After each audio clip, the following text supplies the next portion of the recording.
नमस्कार, DD news में आपका स्वागत है। मैं हूं चंद्रशेखर जोशी और आइए सबसे पहले आपको दिखाते हैं इस वक्त की हेडलाइंस। कोलकाता में प्रदर्शनकारी छात्रों पर पुलिस की बर्बरता को लेकर बढ़ा आक्रोश। केंद्रीय मंत्री सुकांता मजूमदार के नेतृत्व में कोलकाता पुलिस मुख्यालय के सामने विरोध प्रदर्शन। भाजपा ने बुधवार को 12 घंटे बंगाल बंद का किया आह्वान।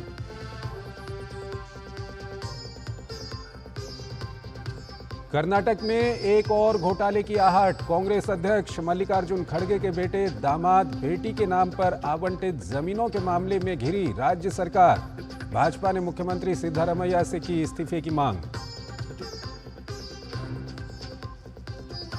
संसद के उच्च सदन में भी राष्ट्रीय लोकतांत्रिक गठबंधन को बहुमत हासिल। राज्यसभा की 12 सीटों पर होने वाले उपचुनाव से पहले ही निर्विरोध चुने गए 12 सदस्यों में भाजपा के 9 उम्मीदवार, वहीं सहयोगी दलों से भी 2 उम्मीदवार निर्विरोध निर्वाचित। जम्मू कश्मीर विधानसभा चुनाव के लिए भारतीय जनता पार्टी ने 29 तो नेशनल कॉन्फ्रेंस ने जारी की 32 उम्मीदवारों की सूची। पहले चरण के लिए नामांकन के आखिरी दिन उम्मीदवारों ने भरे पर्चे। 18 सितंबर को 24 सीटों पर होगा पहले चरण का मतदान। भारत 7% दर के साथ दुनिया की तीसरी बड़ी इकोनॉमी बनने की दिशा में तेजी से अग्रसर। केंद्रीय मंत्री अश्विनी वैष्णव ने वर्ल्ड इकोनॉमिक आउटलुक द्वारा 2024 के लिए दिए गए आंकड़े के आधार पर दी जानकारी। भारत ग्रोथ प्रोजेक्शन के मामले में अमेरिका, रूस और चीन से भी है आगे। आईसीसी के निर्विरोध चेयरमैन चुने गए बीसीसीआई सचिव जय शाह 1 दिसंबर को संभालेंगे आईसीसी चेयरमैन का पदभार। डूरंड कप 2024 के खिताबी मैच में मोहन बागान सुपर जायंट और north east United football club के बीच होगा मुकाबला। सेमीफाइनल में मोहन बागान ने बेंगलुरु एफसी को हराया, जबकि नॉर्थ ईस्ट यूनाइटेड ने शिलोंग लाजोंग को मात देकर फाइनल में बनाई जगह।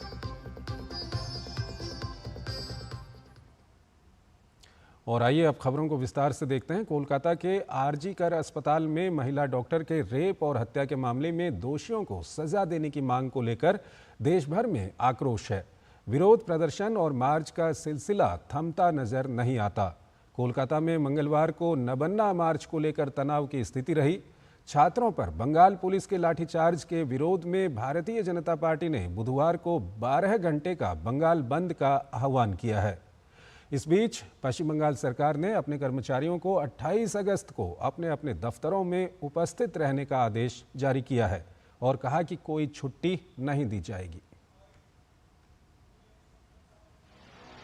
कोलकाता के आरजी कर अस्पताल में महिला डॉक्टर के साथ बलात्कार और हत्या के मामले को लेकर पश्चिम बंगाल के साथ साथ पूरे देश में आक्रोश का माहौल है। मंगलवार को छात्र संगठनों ने राज्य की मुख्यमंत्री ममता बनर्जी के इस्तीफे की मांग के साथ नाबन्ना मार्च किया। पश्चिम बंगाल के राज्यपाल सीवी आनंद बोस ने भी नाबन्ना मार्च को लेकर लोगों से शांतिपूर्ण तरीके से विरोध प्रदर्शन करने की अपील की थी। अलग अलग जगहों से छात्र संगठनों का मार्च शुरू हुआ। नबन्ना मार्च को नाकाम बनाने के लिए बंगाल पुलिस ने किलेबंदी की। कोलकाता की सड़कों पर पुलिस ने 19 जगह बैरिकेडिंग की। कंटेनर, कंक्रीट और लोहे के अस्थायी अवरोध से रास्तों को रोकने की पूरी व्यवस्था की गई। इस तैयारी का एक ही मकसद था कि किसी भी तरह छात्रों को नबन्ना भवन न पहुंचने दिया जाए। लेकिन जब प्रदर्शनकारी छात्रों का सैलाब नहीं रुका तो पुलिस ने क्रूर रूप लेते हुए प्रदर्शनकारी छात्रों पर बल का प्रयोग करते हुए लाठियां बरसा दी। साथ ही आंसू गैस के गोले और पानी की बौछार से भी छात्रों के मार्च को तितर-बितर करने का प्रयास हुआ। प्रदर्शन कर रहे छात्रों की बंगाल पुलिस द्वारा पिटाई के मामले पर केंद्रीय मंत्री जेपी नड्डा ने अपने एक्स हैंडल पर लिखा है कि कोलकाता से पुलिस की बर्बरता की तस्वीरें हर उस व्यक्ति को गुस्सा दिलाती हैं जो लोकतांत्रिक सिद्धांतों को महत्व देता है। दीदी के पश्चिम बंगाल में बलात्कारियों और अपराधियों की मदद करना तो सम्मान की बात है, लेकिन महिलाओं की सुरक्षा के लिए बोलना अपराध है।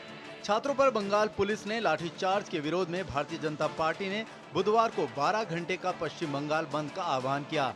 केंद्रीय मंत्री और पश्चिम बंगाल भाजपा के प्रदेश अध्यक्ष सुकांत मजूमदार ने पुलिस कार्रवाई की आलोचना करते हुए कोलकाता पुलिस मुख्यालय के सामने विरोध प्रदर्शन किया। उन्होंने जनता से हड़ताल में शामिल होने की अपील भी की। वहीं कांग्रेस ने भी छात्रों पर हुई बर्बरता पर सवाल उठाए। इस डेमोक्रेटिक आंदोलन को कुचलने के विरोध में पश्चिम बंगाल सरकार के खिलाफ ममता बनर्जी की रेजिग्नेशन की डिमांड को लेकर कल 12 घंटे का जनरल स्ट्राइक का डिमांड किए हैं। हम जनता से अपील करते हैं कि आप इस स्ट्राइक में, इस धर्मघट में, इस हड़ताल में शामिल हो। जो पुलिस ने लाठीचार्ज किया छात्रों के ऊपर, जो टीयर गैस, जल कमान, पुलिस ने जो अत्याचार किया, लाठीचार्ज किया, जो इसकी तरफ से छात्र लोगों को गिरफ्तार किया, आज हम लोग लाल बाजार के सामने हम लोग बैठे हुए हैं। देखिए, जब आंदोलन छेड़ते हैं तो कुछ ना कुछ तो इसका असर होना ही चाहिए और वो हो रहे हैं। ये आंदोलन को सही ढंग से चलाना और इसमें कोई हिंसा ना हो, इसके लिए सत्तारूढ़ पार्टी और विपक्ष दोनों को सहमति बनना चाहिए, दोनों को आपस में बैठना चाहिए। छात्रों पर बर्बरता पर चौतरफा घिरे राज्य पुलिस प्रशासन का कहना है कि छात्रों ने प्रदर्शन की जानकारी दी थी, लेकिन उन्हें अनुमति नहीं दी गई। ऐसे में छात्रों का प्रदर्शन कानून के मुताबिक नहीं है। भाजपा नेता दिलीप घोष ने पुलिस की भूमिका पर सवाल उठाते हुए कहा कि पुलिस को विरोध प्रदर्शन को वैध या अवैध कहने का कोई अधिकार नहीं है, क्योंकि लोकतांत्रिक देश में कोई भी शांतिपूर्ण तरीके से विरोध कर सकता है। टीएमसी नेता कुणाल घोष के बयान पर उन्होंने कहा कि उनके कहने ना कहने से क्या फर्क पड़ता है। सवाल यह है कि सरकार ने इस घटना के खिलाफ क्या कदम उठाए हैं। वहीं भाजपा प्रवक्ता गौरव भाटिया ने ममता सरकार को असली तानाशाह करार दिया। उन्होंने कहा कि निष्पक्ष जांच की मांग है कि ममता अपने पद से तत्काल इस्तीफा दें। भाजपा ने छात्रों के प्रदर्शन को संवैधानिक हक बताया। लोकतांत्रिक देश में कोई भी प्रोटेस्ट कर सकता है और सुप्रीम कोर्ट ने बोला है कि शांतिपूर्वक कोई भी मार्च हो, प्रोटेस्ट हो, उसमें पुलिस बाधा नहीं डाल सकता है। कुणाल घोष क्या बोलते हैं उससे क्या फर्क पड़ने वाला है।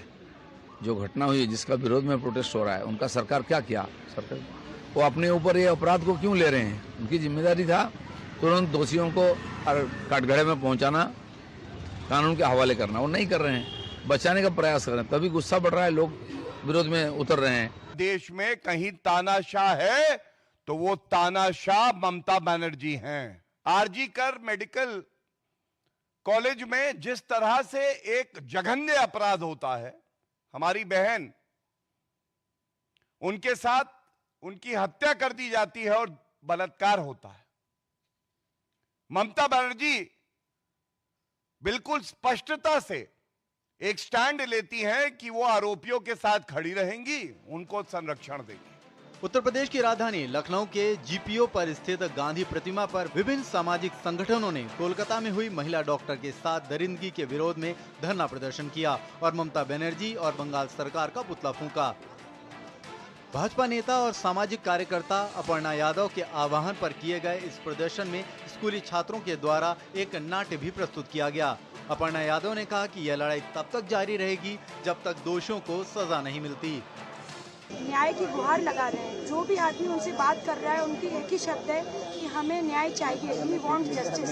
इसीलिए बी अवेयर के माध्यम से आज मैंने सभी को उत्तर प्रदेश में सेंसिटाइज करने के लिए ये धरना दिया है। इसमें मेरे साथ स्कूल के बच्चे हैं, कई सारी महिलाएं हैं और हम सब लोगों ने यहाँ पर इसी प्रकार से साइलेंट प्रोटेस्ट करने की घोषणा करी।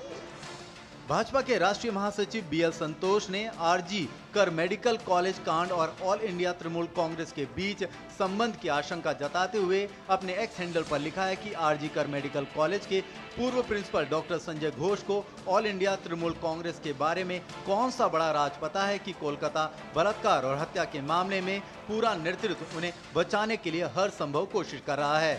हैरान करने वाली बात है। Bureau report, DD news. Kolkata में ट्रेनी डॉक्टर के रेप मर्डर केस के बाद बड़ी संख्या में छात्रों और बीजेपी कार्यकर्ताओं ने सड़कों पर प्रदर्शन किया। इस मार्च को रोकने के लिए सरकार ने ड्रोन, वाटर कैनन और आंसू गैस के गोले तक तैनात किए। पूरे दिन की स्थिति पर पश्चिम बंगाल के गवर्नर आनंद बोस का बयान सामने आया है। उन्होंने कहा है कि लोगों का अधिकार है न्याय। प्रदर्शन को रोकने के लिए सरकार ने अत्यधिक पुलिस बल का प्रयोग किया। राज्यपाल ने आगे कहा कि अब परिस्थिति जियो और जीने दो की है। The situation is far from normal. The response of the government is also far from normal. People have a right to get justice. They should get justice. Government has a duty to ensure that justice is given to the people. Geo or Ginedo, that is the only message now. Stop this murderous game. Government has to take the initiative for this. People want justice. People should get justice. Don't insult the national flag. Today on the streets, the government has insulted the national flag, insulted the national sentiments, insulted the nation, insulted the people of Bengal.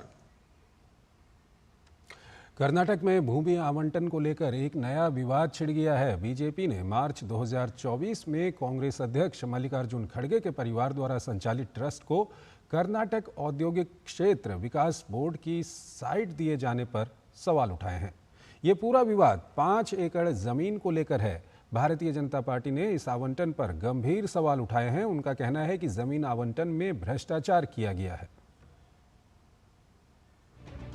Karnataka की कांग्रेस सरकार एक बार फिर विवादों में घिर गई है। वाल्मीकि घोटाला और मूडा घोटाले के बाद अब राज्य सरकार पर जमीन आवंटन में गड़बड़ी के आरोप लग रहे हैं, जिसमें कांग्रेस के राष्ट्रीय अध्यक्ष मल्लिकार्जुन खड़गे और उनके परिवार को फायदा पहुंचाने की बात कही जा रही है।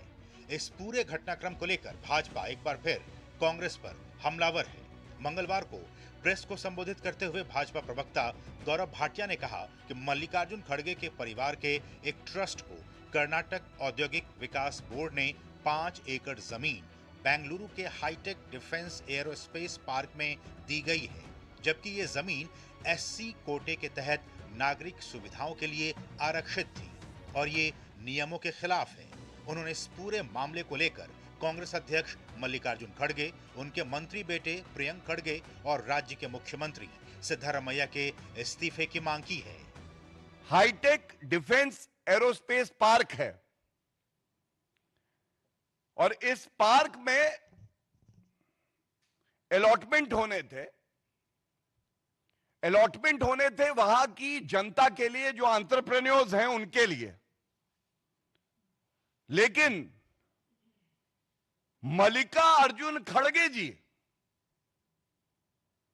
और उनके जो परिवार के सदस्य हैं, जिसकी सूची मैं आपके सामने रखूंगा तो आप भी घबरा जाएंगे, एससी कोटे में इनको एक 5 एकड़ का लैंड अलॉट होता है, चाहे वो मूडा स्कैम हो।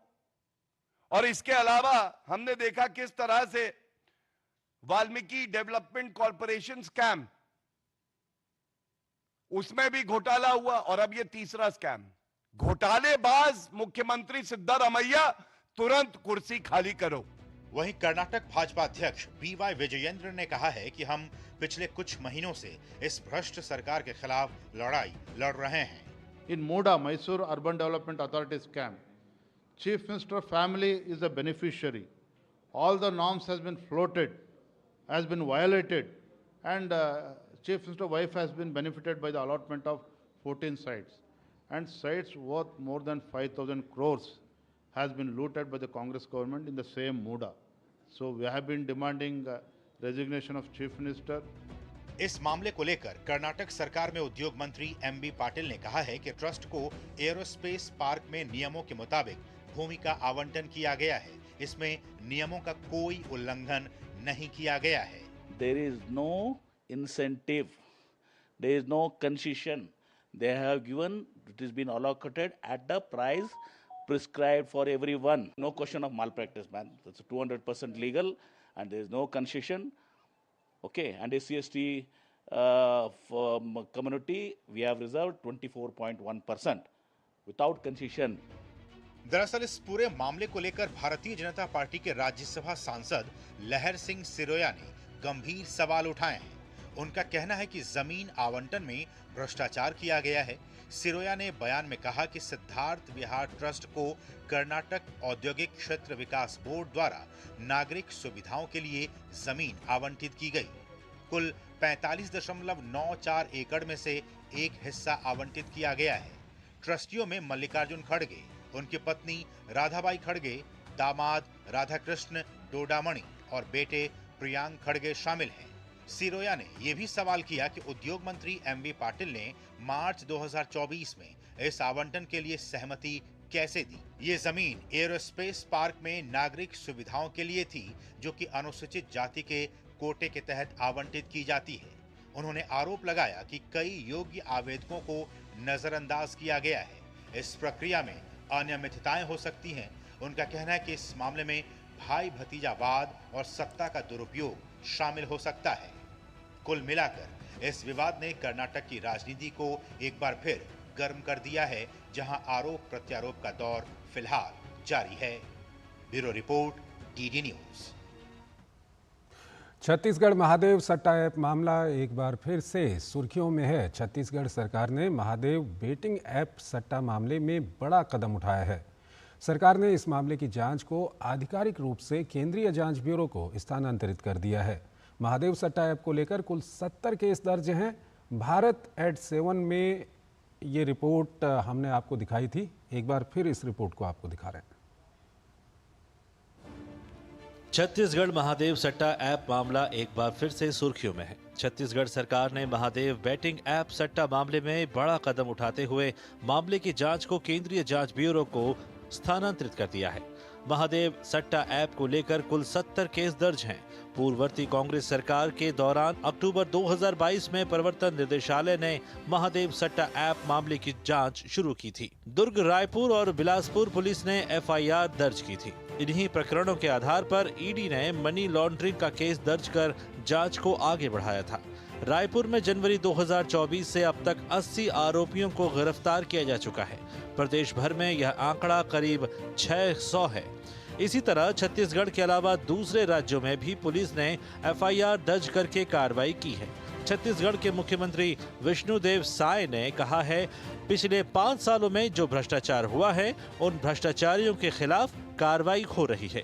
हमारी सरकार करप्शन के मामले में जीरो टॉलरेंस नीति को अपनाकर चल रही है और आप सब लोग देख रहे हैं कि जो भी जहां भी करप्शन का गुंजाइश था, जो यहाँ पर भ्रष्टाचार किए पिछले 5 साल में उनको सजा देने का काम भी चल रहा है।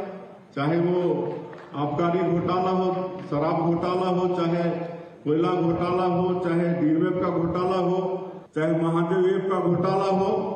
70 केसेस थे महादेव ऐप के संदर्भ में, जो सामान्य थानों में थे। ईओडब्ल्यू में भी एक केस था। इन सारे प्रकरणों को कुछ दिनों से कुछ चर्चा थी, प्रदेश में विभिन्न बातें होती थी, ये क्यों नहीं, वो क्यों नहीं, ऐसा क्यों, वैसा क्यों। एक प्रदेश से बढ़कर के अनेक प्रदेशों का विषय हो गया था। कुछ मुखिया ऐसे सुनने में आता है कि वो कहीं विदेश में रहते हैं। इन सारे विषयों को लेकर के अब ये निर्णय किया गया है और इसका नोटिफिकेशन भी जारी हो गया है कि ये सारे प्रकरण सीबीआई को सौंप दिए गए। ईडी ने नवंबर 2023 में एक कथित कैश कुरियर असीम दास को गिरफ्तार किया था। दास और एक अन्य आरोपी कांस्टेबल भीम सिंह यादव भी गिरफ्तार हुआ था। उनके पास से करोड़ों की नगद राशि भी बरामद हुई थी। यह पैसा दुबई से रायपुर लाया जा रहा था।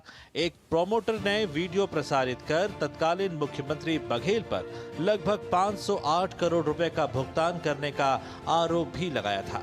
नवंबर 2023 में विधानसभा चुनाव से पहले ईडी ने भी आरोप लगाया था कि महादेव ऐप के प्रमोटर सौरभ चंद्राकर और रवि उपल ने पूर्व मुख्यमंत्री भूपेश बघेल को 508 करोड़ रुपए की रिश्वत दी थी। सीबीआई ने नए सिरे से महादेव ऐप सट्टे मामले की जांच करेगी। माना जा रहा है कि इस केस में शामिल नेताओं और पुलिस विभाग के कुछ वरिष्ठ अधिकारियों के खिलाफ बड़ा एक्शन हो सकता है। Sumesh Patel, DD news, Raipur, Chhattisgarh. केंद्रीय जांच ब्यूरो ने आयकर के विभिन्न करदाताओं से 10 लाख रुपए की रिश्वत लेने के मामले में प्रधान आयकर आयुक्त पटना और धनबाद और 4 निजी व्यक्तियों को गिरफ्तार किया है। सीबीआई ने कहा कि आरोपी अपने अधिकार क्षेत्र के अंतर्गत आने वाले आयकर के विभिन्न करदाताओं से अपने पद का दुरुपयोग करके उन्हें अनुचित लाभ पहुंचाने के लिए अवैध रिश्वत की मांग कर रहे थे। पटना और धनबाद में तलाशी के दौरान आपत्तिजनक दस्तावेज और सामान बरामद हुए हैं। सभी आरोपियों को 28 अगस्त को पटना स्थित सीबीआई मामलों के विशेष न्यायाधीश की अदालत में पेश किया जाएगा। मामले में जांच जारी है। राज्यसभा के लिए हुए उपचुनाव में भारतीय जनता पार्टी के 9 और सहयोगी दलों के 2 सदस्यों के निर्विरोध चुने जाने के बाद अब केंद्र की सत्ता में एनडीए उच्च सदन में बहुमत के आंकड़े के पास पहुंच गया है। 9 नए सदस्यों के जुड़ने के साथ राज्यसभा में भाजपा सांसदों की संख्या 96 हो गई है। वहीं एनडीए सदस्यों की संख्या कुल 112 तक पहुंच गई है। निर्विरोध निर्वाचित होने वाले 2 अन्य लोगों में एनडीए के सहयोगी एनसीपी अजीत पवार गुट के नितिन पाटिल और राष्ट्रीय लोक मंच से उपेंद्र कुशवाहा शामिल हैं। राज्यसभा में 245 सीटें हैं, लेकिन मौजूदा समय में 8 सीटें खाली हैं। उच्च सदन की मौजूदा सदस्य संख्या 237 के साथ बहुमत का आंकड़ा 119 है। एनडीए को 6 नामांकित और 1 निर्दलीय सदस्य का समर्थन भी हासिल है। ऐसे में सत्ता पक्ष को एनडीए के 112 के साथ कुल 119 का आंकड़ा हासिल हो जाता है। इससे अब सत्ता पक्ष के लिए उच्च सदन में अहम विधेयकों को पारित कराना आसान हो जाएगा। हरियाणा के राज्यसभा उपचुनाव में भारतीय जनता पार्टी प्रत्याशी किरण चौधरी निर्विरोध सांसद बनी है। हरियाणा के पूर्व मंत्री किरण चौधरी ने बुधवार को उपचुनाव के लिए नॉमिनेशन दाखिल किया था। चुनाव में अकेली उम्मीदवार होने के कारण उन्हें निर्विरोध निर्वाचित किया गया। किरण चौधरी ने कांग्रेस पार्टी को कोसते हुए भाजपा के शीर्ष नेतृत्व को धन्यवाद दिया। मैं कांग्रेस की कैंडिडेट बनके 20 साल पहले आई थी और मुझे मालूम था कितने पापड़ मुझे बेलने पड़े, और उसके बावजूद जो है ये जो है षड्यंत्र करके मुझे हराया गया था। तो उस समय जो इनकी नीयत थी कि ये इसमें यहाँ पे ना आ पाए, वो जो है आज पूरा 20 साल बाद जो है ये बात पूरी हुई है। और जिस तरह से कुछ मुझे नहीं करना पड़ा, मुझे ये कह दिया गया कि आप अपने घर जाके बैठो, ये भाजपा का काम है, वो काम करेंगे। तो ऐसे होता है पार्टी का काम, और ऐसी पार्टी के साथ जुड़ने पर मुझे फक्र महसूस हो रहा है और पूरी तरह से दमखम के साथ मैं काम करूंगा। लोकसभा में पेश किए गए वक्फ संशोधन विधेयक 2024 को जांच और प्रतिवेदन के लिए संसद की संयुक्त समिति को भेज दिया गया है। जगदम्बिका पाल की अध्यक्षता वाली समिति ने आम लोगों और विशेष रूप से गैर सरकारी संगठनों, विशेषज्ञों, हितधारकों और संस्थानों से उनके विचार और सुझाव मांगे हैं। समिति को लिखित सुझाव प्रस्तुत करने के इच्छुक लोग सुझाव की 2 प्रतियां अंग्रेजी अथवा हिंदी में संयुक्त सचिव JM लोकसभा सचिवालय कमरा नंबर 440 संसदीय सौध नई दिल्ली 110001 दूरभाष 2303-444-0 2303-5284 फैक्स नंबर 23017709 को भेज सकते हैं और 15 दिनों के भीतर JPC वक्फ ISS@sansad.nic.in पर मेल कर सकते हैं। वक्फ संशोधन विधेयक 2024 की प्रति लोकसभा की वेबसाइट पर उपलब्ध है। अंग्रेजी संस्करण के लिए लिंक sansad.in और हिंदी संस्करण के लिए लिंक sansad.in/IS/HI/LEG यानी कि लेजिस्लेशन/बिल्स है। समिति को भेजे गए ज्ञापन या सुझाव समिति के अभिलेखों का हिस्सा होंगे और इन्हें गोपनीय माना जाएगा। समिति के समक्ष उपस्थित होने के इच्छुक लोगों से इसका उल्लेख करने को कहा गया। यद्यपि इस संबंध में समिति का निर्णय अंतिम होगा।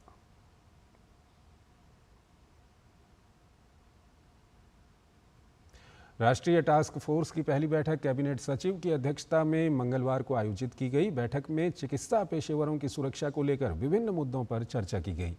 कोलकाता बलात्कार और हत्या मामले को लेकर देशव्यापी विरोध प्रदर्शन के बाद सुप्रीम कोर्ट के निर्देश पर देश भर के डॉक्टरों और स्वास्थ्य कर्मियों की सुरक्षा सुनिश्चित करने के लिए 14 सदस्यीय नेशनल टास्क फोर्स का गठन हुआ था। सर्वोच्च न्यायालय के निर्देशों के बाद गठित 14 सदस्यीय राष्ट्रीय टास्क फोर्स NTF की पहली बैठक कैबिनेट सचिव की अध्यक्षता में मंगलवार को हुई। बैठक में गृह सचिव और स्वास्थ्य सचिव सहित सभी सदस्य मौजूद थे। NTF सदस्यों द्वारा विभिन्न मुद्दों पर विस्तृत चर्चा की गई। सदस्यों ने अपने सुझाव भी रखे।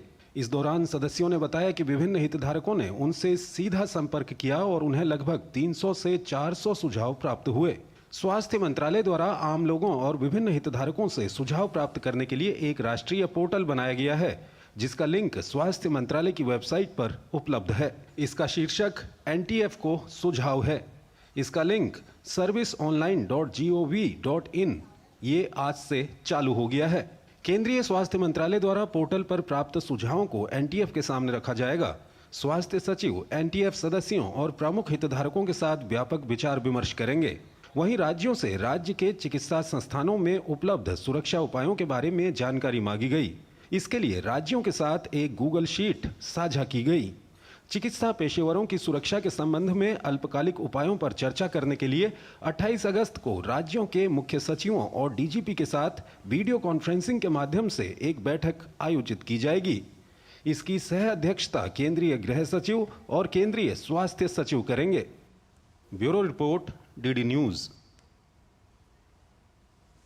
मुख्यमंत्री योगी आदित्यनाथ की अध्यक्षता में हुई कैबिनेट की बैठक में 13 प्रस्तावों पर मुहर लगी है।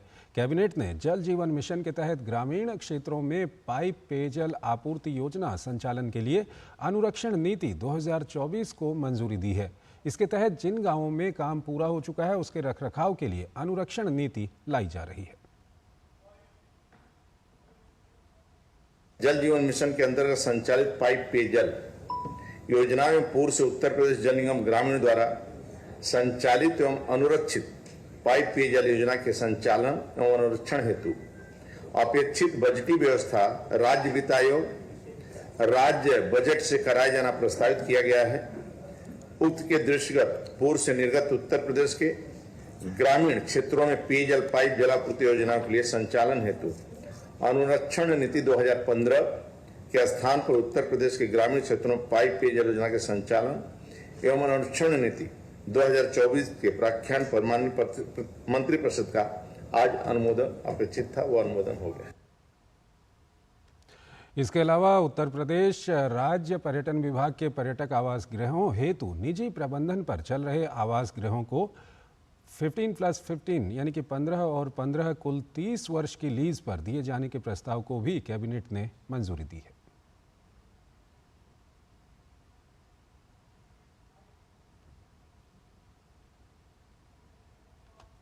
छह और 7 के बच्चों को 50 रुपए प्रति माह और प्रथमा के ही कक्षा 8 के बच्चे के लिए 75 रुपए प्रति माह देने की व्यवस्था की गई है। इसके साथ साथ पूर्व मध्यमा कक्षा 9 और 10 के लिए 100 रुपए, उत्तर मध्यमा 11 और 12 के लिए 150 रुपए प्रति माह, शास्त्री के लिए 200 जो 80 मिलते थे वो 200 रुपए और आचार्य के लिए 250 रुपए प्रति माह की व्यवस्था की गई है।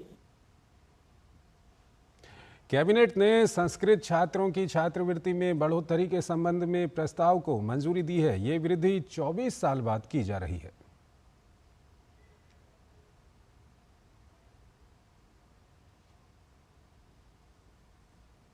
छह और 7 के बच्चों को 50 रुपए प्रति माह और प्रथमा के ही कक्षा 8 के बच्चे के लिए 75 रुपए प्रति माह देने की व्यवस्था की गई है। इसके साथ साथ पूर्व मध्यमा कक्षा 9 और 10 के लिए 100 रुपए, उत्तर मध्यमा 11 और 12 के लिए 150 रुपए प्रति माह, शास्त्री के लिए 200 जो 80 मिलते थे वो 200 रुपए और आचार्य के लिए 250 रुपए प्रति माह की व्यवस्था की गई है।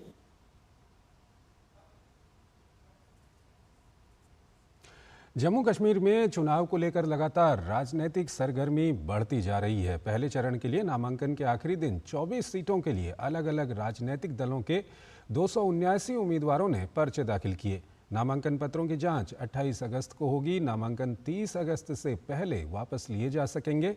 इस बीच भारतीय जनता पार्टी ने 29 तो नेशनल कॉन्फ्रेंस ने 32 उम्मीदवारों की सूची जारी की।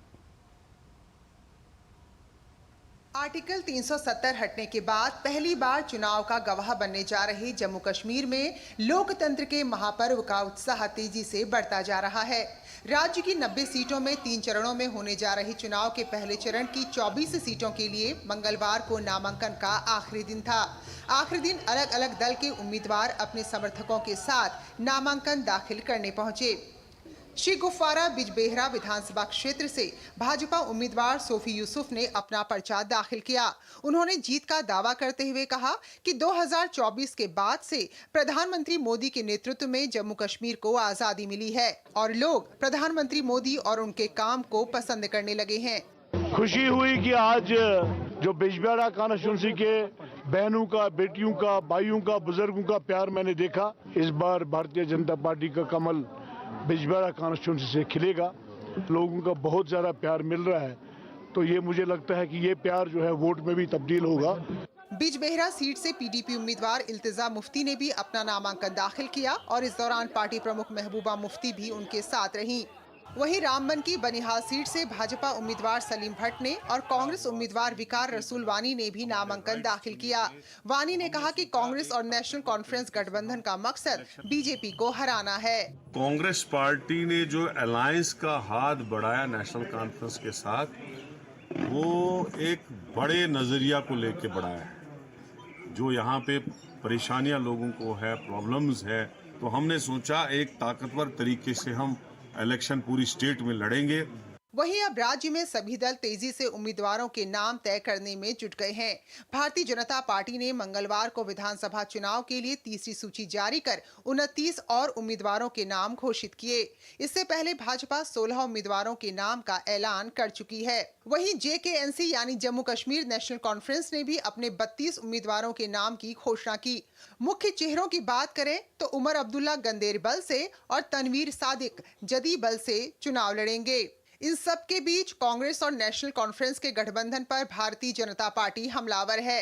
भाजपा नेता मुख्तार अब्बास नकवी ने कहा कि जम्मू कश्मीर को आतंकवाद के अंधेरे में झोंकने वाले दोनों गुनहगार दल आज एक हो गए हैं।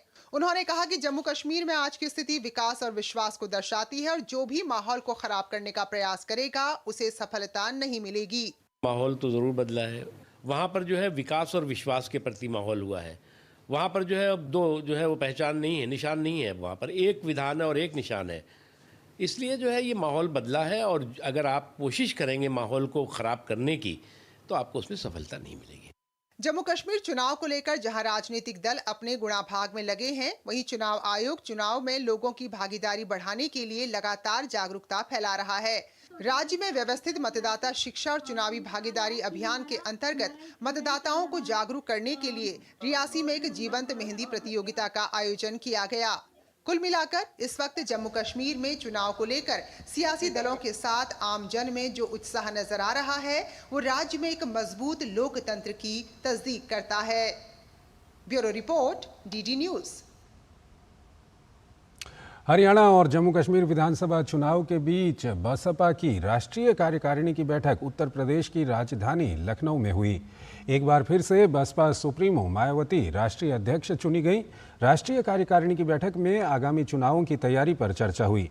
बैठक में चुनाव प्रचार की रणनीति पर भी चर्चा की गई।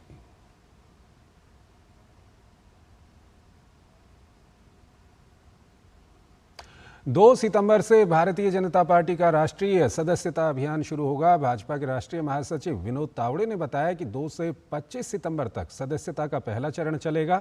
भाजपा अध्यक्ष JP नड्डा सबसे पहले प्रधानमंत्री नरेंद्र मोदी को 2 सितंबर को सदस्य बनाकर इस अभियान की शुरुआत करेंगे। सितंबर से ये संगठन पर्व सदस्यता का शुरू होगा, जिसमें नए सिरे से सभी मौजूदा जो सदस्य उनको भी फिर से सदस्य होना होगा। तो 2 सितंबर को माननीय प्रधानमंत्री नरेंद्र मोदी जी को आदरणीय अध्यक्ष जी पहला सदस्य बनाएंगे और उसके बाद पूरे देश में सदस्यता शुरू होगी। 2 सितंबर को शाम को 5 बजे ये सदस्यता का शुभारंभ पार्टी के विस्तार कार्यालय में किया जाएगा। इस अभियान का दूसरा चरण 1 अक्टूबर से 15 अक्टूबर तक चलेगा। पहले चरण में जो कमियां रह जाएंगी उसे दूसरे चरण में पूरा किया जाएगा। 31 अगस्त को देश के सभी बूथ पर सदस्यता को लेकर प्रशिक्षण दिया जाएगा।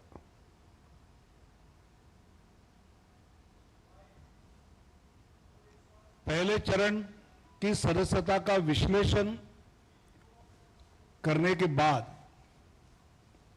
1 अक्टूबर से 15 अक्टूबर का दूसरा चरण सदस्यता का शुरू होगा। पहले चरण के सदस्यता के बाद एनालिसिस होने पर दूसरे चरण में जो कमियां रही है वो पूरी की जाएगी। झारखंड के पूर्व मुख्यमंत्री चंपई सोरेन ने भाजपा में शामिल होने का फैसला किया है। उन्होंने प्रधानमंत्री पर विश्वास जताते हुए कहा कि वो 30 सितंबर को भाजपा में शामिल होंगे। दिल्ली में गृह मंत्री अमित शाह से मुलाकात के बाद चंपई सोरेन के बीजेपी में शामिल होने पर फैसला हुआ। हमने कुछ नया अध्याय शुरू किया है और नया अध्याय पहले तो सोचा था हम संन्यास ले लेंगे, बाद में जनता कार्यकर्ता उसका हौसला उसका मांग, तब हम बोला सक्रिय रूप से राजनीतिक में ही रहूंगा। पहले तो हम सोचा था संगठन बनाएंगे नया, समय का कमी और झारखंड प्रदेश का कुछ अलग ही परिस्थिति है। हम बड़ा मंथन करने के बाद देश का प्रधानमंत्री माननीय प्रधानमंत्री का उनका ऊपर विश्वास किया, गृह मंत्री अमित शाह के ऊपर विश्वास हमारा बढ़ गया और भारतीय जनता पार्टी में शामिल होने का हमने निर्णय ले लिया। आबकारी नीति मामले में बीआरएस नेता के कविता को सुप्रीम कोर्ट से सशर्त जमानत मिल गई। सुप्रीम कोर्ट ने के कविता को ईडी और सीबीआई दोनों मामलों में 10-10 लाख रुपए की जमानत बॉन्ड भरने, सबूतों से छेड़छाड़ न करने और गवाहों को प्रभावित न करने की शर्त पर जमानत देने का निर्देश दिया है। इसके अलावा के कविता को अपना पासपोर्ट जमा करना होगा और समय समय पर जांच एजेंसी को रिपोर्ट करना होगा। भारत 7% दर के साथ दुनिया की तीसरी बड़ी इकोनॉमी बनने की दिशा में तेजी से आगे बढ़ रहा है। केंद्रीय मंत्री अश्विनी वैष्णव ने वर्ल्ड इकोनॉमिक आउटलुक द्वारा 2024 के लिए दिए गए आंकड़े के आधार पर इसकी जानकारी अपने एक्स हैंडल पर दी। इसमें दुनिया के 10 देशों के ग्रोथ प्रोजेक्शन को दर्शाया गया है। ग्रोथ प्रोजेक्शन 2024 में भारत 7% के साथ सभी देशों में सबसे आगे है। और अगर हम ग्रोथ प्रोजेक्शन की बात करें तो भारत 7%, चीन और इंडोनेशिया 5%, तुर्की 3.6%, रूस 3.2%, Poland 3.1%, USA 2.6%, south Korea 2.5%, Spain 2.4%, Mexico 2.2% पर हैं।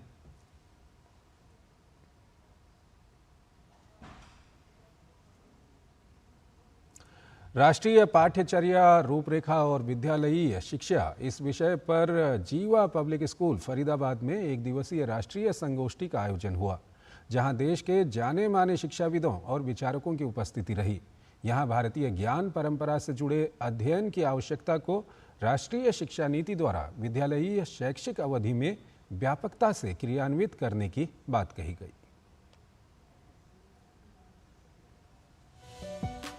राष्ट्रीय मुक्त विद्यालयीय शिक्षा संस्थान, शिक्षा संस्कृति उत्थान न्यास और जीवा पब्लिक स्कूल के संयुक्त तत्वावधान में राष्ट्रीय पाठ्यचर्या रूपरेखा और विद्यालयीय शिक्षा इस विषय पर एक दिवसीय राष्ट्रीय संगोष्ठी का आयोजन जीवा पब्लिक स्कूल फरीदाबाद में हुआ, जहां देश के जाने माने शिक्षाविदों और विचारकों की उपस्थिति रही। शिक्षार्थियों और शिक्षकों के राष्ट्र निर्माण में योगदान को सैद्धांतिक शिक्षा से कहीं अधिक प्रायोगिक शिक्षा द्वारा प्रभावी बनाया जा सकता है, यह संगोष्ठी के साथ साथ आयोजित प्रदर्शनी में भी स्पष्ट हुआ, जहां विद्यालयीय शैक्षिक अवधि में भी कौशल और उद्यम संबंधी छात्रों के अनेक उपक्रमों को प्रदर्शनी में उपस्थित शिक्षाविदों ने जमकर सराहा। राष्ट्रीय शिक्षा नीति की पाठ्यचर्या संबंधी नीतियों और अनुशंसाओं के बारे में इस एक दिवसीय राष्ट्रीय संगोष्ठी में उपस्थित शिक्षाविदों ने अपने विश्लेषणात्मक विचार रखे। शिक्षा संस्कृति उत्थान न्यास के राष्ट्रीय सचिव डॉक्टर अतुल कोठारी ने भारतीय ज्ञान परंपरा से जुड़ी अध्ययन की आवश्यकता को विद्यालयीय शैक्षिक अवधि में राष्ट्रीय शिक्षा नीति द्वारा व्यापकता से क्रियान्वित करने की बात कही। समग्र शिक्षा नीति का आप अध्ययन करेंगे तो स्थान स्थान पर भारतीय ज्ञान परंपरा का उल्लेख किया गया है। मैं एक ही उल्लेख सिर्फ करूंगा कि जो इनका इंट्रोडक्शन प्रस्तावना है उनके लास्ट पैरे में कहा गया है कि शिक्षा नीति का उद्देश्य यह है कि इस देश के नागरिक है वो विचार से, बौद्धिकता से और व्यवहार से भारतीय बने। आज पेडागोजी की बात करें, पढ़ाने की पद्धतियों की बात करें तो सिर्फ एक ही पद्धति चलती है, भाषण, लेक्चर। लेकिन हमारी भारतीय ज्ञान परंपरा में 32 प्रकार की पद्धतियां हैं। तो उन पद्धतियों को लाना पड़ेगा फिर से, जो विदेश में चल रहा है, भारत में नहीं है वो। तो इस प्रकार की हर लेवल में जो बदलाव की, परिवर्तन की बात कही है, उनका मूल आधार भारतीयता है। दूरदर्शन समाचार की महानिदेशक प्रिया कुमार ने राष्ट्रीय शिक्षा नीति और उसके क्रियान्वयन से जुड़े विचार व्यक्त करते हुए कहा कि आधुनिक शिक्षा में भारतीय ज्ञान परंपरा और संस्कृत के महत्व को समझते हुए दूरदर्शन समाचार द्वारा कुछ विशेष कार्यक्रम भी चलाए जा रहे हैं। दूरदर्शन समाचार एक राष्ट्रीय लोक प्रसारक होने के नाते शिक्षा और जागरूकता के प्रचार प्रसार में महत्वपूर्ण भूमिका निभाता रहा है। दूरदर्शन विशेष विभिन्न शैक्षणिक आयोजनों की कवरेज को चैनल पर उचित स्थान देता है एवं समय समय पर छात्रों और विद्यालयों की सफलता की कहानियों को भी प्रसारित करता है। आपको जानकर ये प्रसन्नता होगी कि एनईपी में जिस भारतीय ज्ञान परंपरा, इंडियन नॉलेज सिस्टम्स की चर्चा है, उसके आधार पर हमने विगत वर्ष से ही सुप्रभातम नामक एक कार्यक्रम डीडी न्यूज़ पर शुरू किया है। ये सवेरे आता है। इसमें हम भारतीय संस्कृति के बारे में बात करते हैं। इसका उद्देश्य भारतीय ज्ञान व चिंतन को जन सामान्य तक पहुंचाना है। साथ ही संस्कृत वार्ता और वार्तावली जैसे संस्कृत कार्यक्रमों के द्वारा संस्कृत भाषा में भी हम दैनिक व साप्ताहिक कार्यक्रम प्रस्तुत करते हैं। कुल मिलाकर राष्ट्रीय पाठ्यचर्या रूपरेखा और विद्यालयीय शिक्षा इस एक दिवसीय राष्ट्रीय संगोष्ठी में पारंपरिक और आधुनिक शिक्षा के समन्वय पर विशेष जोर दिया गया और शिक्षा के प्रायोगिक और विद्या के वास्तविक स्वरूप को संपूर्णता के साथ अपनाए जाने की सामयिक आवश्यकता को भी स्पष्ट किया गया। नारायण दत्त मिश्र, डीडी न्यूज़। रेलवे ने लखनऊ डिवीजन के 8 स्टेशनों के नाम बदल दिए हैं। अब फुर्सतगंज रेलवे स्टेशन का नाम बदलकर तपेश्वर धाम कर दिया गया है। वारिसगंज हॉल्ट स्टेशन का नाम अब अमर शहीद भाले सुल्तान होगा। अकबरगंज स्टेशन का नाम अब मां अहोरवा भवानी धाम और निहालगढ़ स्टेशन का नाम महाराजा बिजली पासी होगा। वहीं बनी स्टेशन का नाम स्वामी परमहंस और मिश्रौली का नया नाम मां कालीकन धाम किया गया है। जायस स्टेशन का नाम गुरु गोरखनाथ धाम रखा गया है, जबकि कासिमपुर हॉल्ट स्टेशन का नाम जायस सिटी होगा। सतीश कुमार को रेलवे बोर्ड का नया अध्यक्ष एवं सीईओ नियुक्त किया गया। वो भारतीय रेलवे मैकेनिकल इंजीनियर सेवा के 1986 बैच के अधिकारी हैं। सतीश कुमार ने 5 जनवरी 2024 को रेलवे बोर्ड में सदस्य ट्रैक्शन एंड रोलिंग स्टॉक का कार्यभार संभाला था।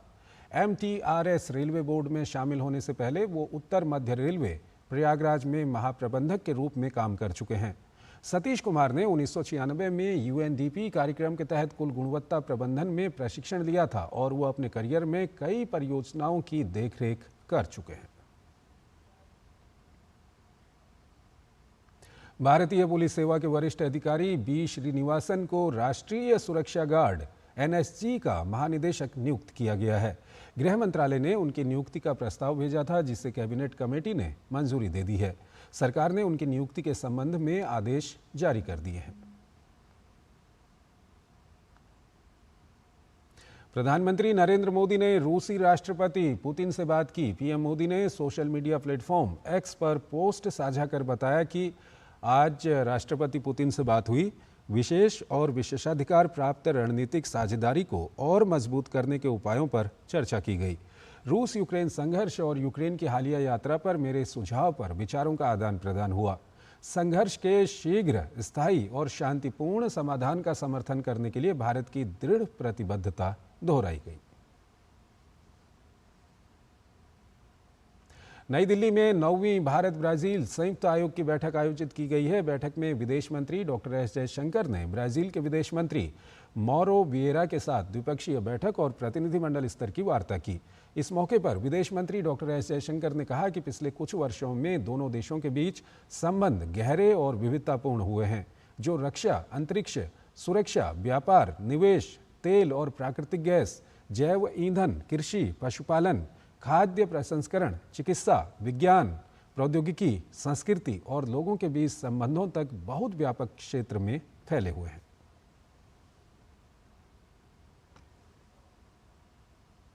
Excellency, let me welcome you and your delegation again to India, and I look forward today to a very productive meeting of the Joint Commission. Let me also begin by congratulating Brazil for conducting the G20 meeting successfully, and also on the first ministerial consensus document realized during the G20 Development Working Group ministerial meeting. I'd like to reiterate India's full support to the Brazilian G20 presidency, and also recall that we got your fullest support during our own presidency. We appreciate various unique initiatives centered on the theme of building a just world and a sustainable planet. Our strategic partnership, which was established in 2006, has deepened and diversified over the years. It now spans a very wide range of domains, from defense, space and security, including cyber, to trade and investment, oil and natural gas, biofuels, agriculture, animal husbandry, food processing, health and medicine, traditional medicine, science, technology, culture, and people-to-people relations. We have a substantial bilateral trade basket. It has by and large gone up. In the last year, we've had some challenges. It's something I look forward to discussing with you. We also have a very important energy cooperation between our two countries, and we of course have particularly value the biofuels cooperation that India and Brazil have established. On the people-to-people relations, these are again a very big source of support for our relationship. We're very pleased to see greater appreciation of Indian culture, performing arts, philosophy in Brazil, and celebrations relating to India in various platforms. I also today look forward to discussing our multilateral cooperation. G20 I have mentioned, but in the BRICS we have been strong and reliable partners. We have in the UN platforms always worked together. We together are members of the G4 group, whose meeting I look forward to next month. So bilaterally, multilaterally, and on a number of regional issues, I think we are both countries who have taken important public positions on matters which concern the international community. I look forward to discussing some of those issues with you as well. Once again, I welcome you and members of your delegation. I look forward to our conversation. Thank you. अंतर्राष्ट्रीय बौद्ध परिसंघ गुरु पद्म संभव के जीवन और विरासत पर बिहार के नालंदा में 2 दिवसीय सम्मेलन आयोजित हो रहा है। सम्मेलन 28 और 29 अगस्त को आयोजित होगा। गुरु रिम्पोछे के नाम से भी जाने जाने वाले गुरु पद्म संभव प्राचीन भारत में 8वीं शताब्दी में रहते थे। आज वो बुद्ध धर्म में सबसे अधिक पूजनीय व्यक्तियों में से एक हैं। इस कार्यक्रम का उद्घाटन बिहार के राज्यपाल राजेंद्र आर्लेकर करेंगे, जो मुख्य अतिथि होंगे। विशिष्ट अतिथियों में मोस्ट वेनखेम्पो उगेन नामग्याल, रॉयल भूटान मंदिर के सचिव मुख्य भिक्षु, सेंट्रल मोनेस्टिक बॉडी भूटान और मोस्ट वेनखेम्पो चिमेड लुम्बिनी डेवलपमेंट ट्रस्ट लुम्बिनी नेपाल के उपाध्यक्ष शामिल हैं।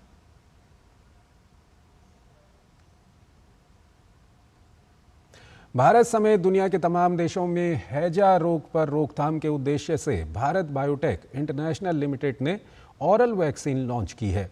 कंपनी ने इसे सिंगल स्ट्रेन ऑरल हैजा वैक्सीन हिलचोल नाम दिया है।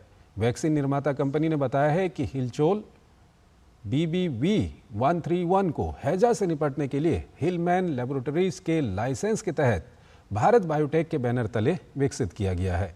कंपनी ने बताया कि हैदराबाद और भुवनेश्वर में बड़े पैमाने पर यूनिट स्थापित की जा रही हैं, जहां हिलचोल की 200 मिलियन खुराक तक उत्पादन करने की क्षमता निर्धारित की गई है।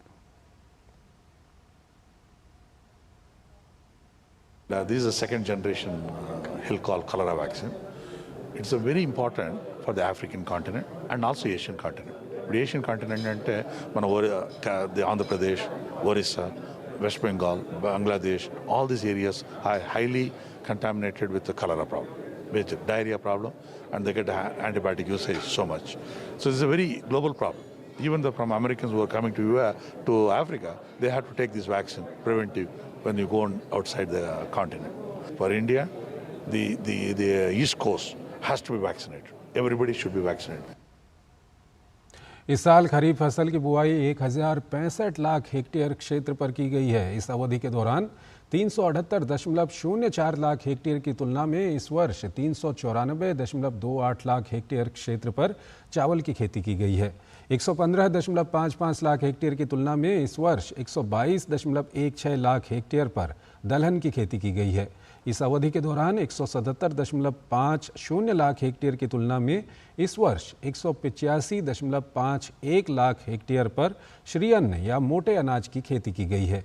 187.36 लाख हेक्टेयर की तुलना में इस वर्ष 188.37 लाख हेक्टेयर पर तिलहन की खेती की गई है।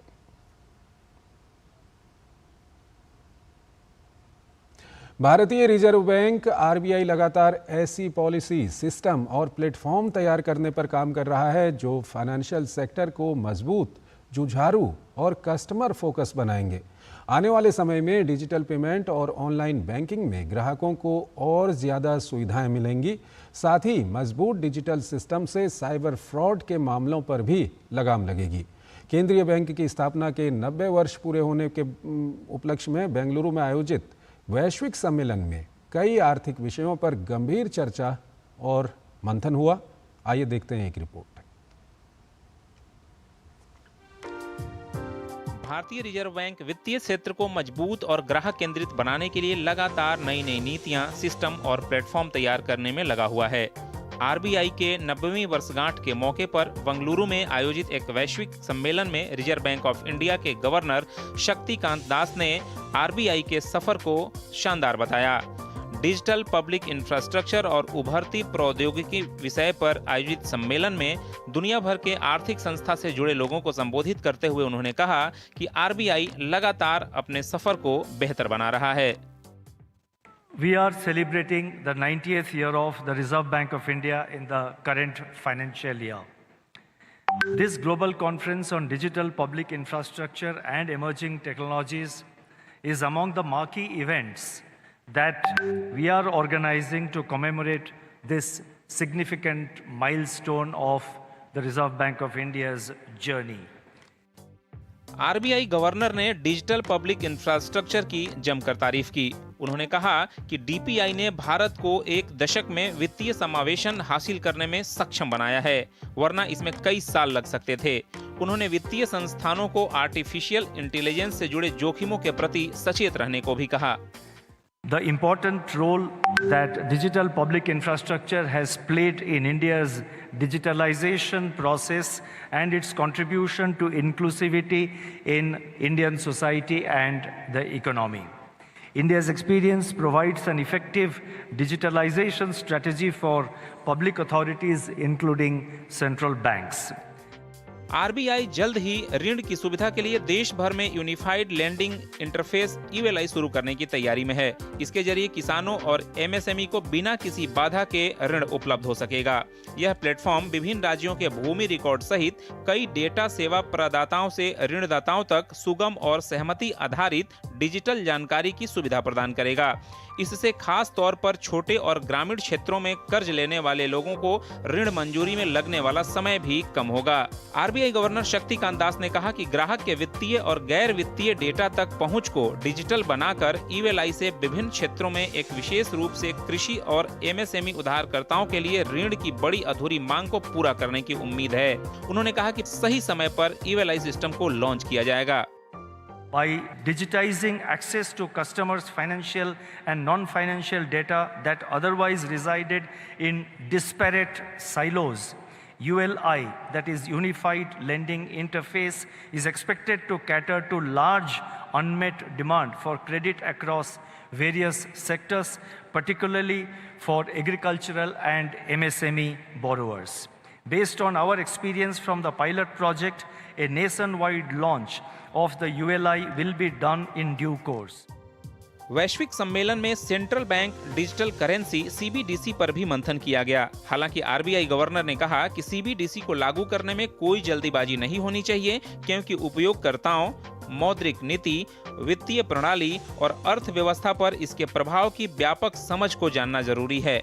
वहीं सम्मेलन में एआई का मॉडलों के प्रशिक्षण में उपयोग किए जा रहे डेटा की प्रामाणिकता, पूर्वाग्रहों की संभावना, डेटा गोपनीयता की चिंताओं की सावधानीपूर्वक जांच करने की आवश्यकता पर भी जोर दिया गया। Bureau report, DT news. उपराष्ट्रपति जगदीप धनखड़ ने संसद भवन का दौरा किया और छात्रों के साथ मुलाकात की। इस दौरान उपराष्ट्रपति ने राजस्थान के हनुमानगढ़ टाउन में स्थित फोर्ट इंटरनेशनल स्कूल के छात्रों के साथ बातचीत की। राजस्थान के जयपुर स्थित गोविंद देव जी मंदिर से जन्माष्टमी के अगले दिन ठाकुर जी की शोभा यात्रा निकाली गई। इस अवसर पर मुख्यमंत्री भजनलाल शर्मा और उप मुख्यमंत्री दिया कुमारी द्वारा ठाकुर जी की आरती कर शोभा यात्रा का शुभारंभ किया गया। भारत के Jay Shah international cricket council के नए चेयरमैन बन गए हैं। आईसीसी ने बताया कि शाह को निर्विरोध चेयरमैन चुना गया है। वो 1 दिसंबर को आईसीसी चेयरमैन का पद संभालेंगे। जय शाह फिलहाल बीसीसीआई के सचिव हैं। अब बीसीसीआई को सचिव पद के लिए नए पदाधिकारी की तलाश करनी होगी। डूरंड कप 2024 के सेमीफाइनल में मोहन बागान सुपर जायंट ने बेंगलुरु एफसी को पेनल्टी शूटआउट में 4-3 से हरा दिया। निर्धारित समय की समाप्ति पर मैच 2-2 की बराबरी पर रहा, जिसके बाद पेनल्टी शूटआउट में मोहन बागान सुपर जायंट ने बेंगलुरु एफसी को हराया। वहीं इससे पहले डूरंड कप 2024 के पहले सेमीफाइनल के रोमांचक मुकाबले में नॉर्थ ईस्ट यूनाइटेड ने शिलोंग लाजोंग को 3-0 के अंतर से हराकर फाइनल में प्रवेश किया। डूरंड कप 2024 के फाइनल में मोहन बागान सुपर जायंट का मुकाबला north east United football club से होगा। तो इस बुलेटिन में फिलहाल इतना ही। आप बने रहिए डीडी न्यूज़ के साथ। नमस्कार।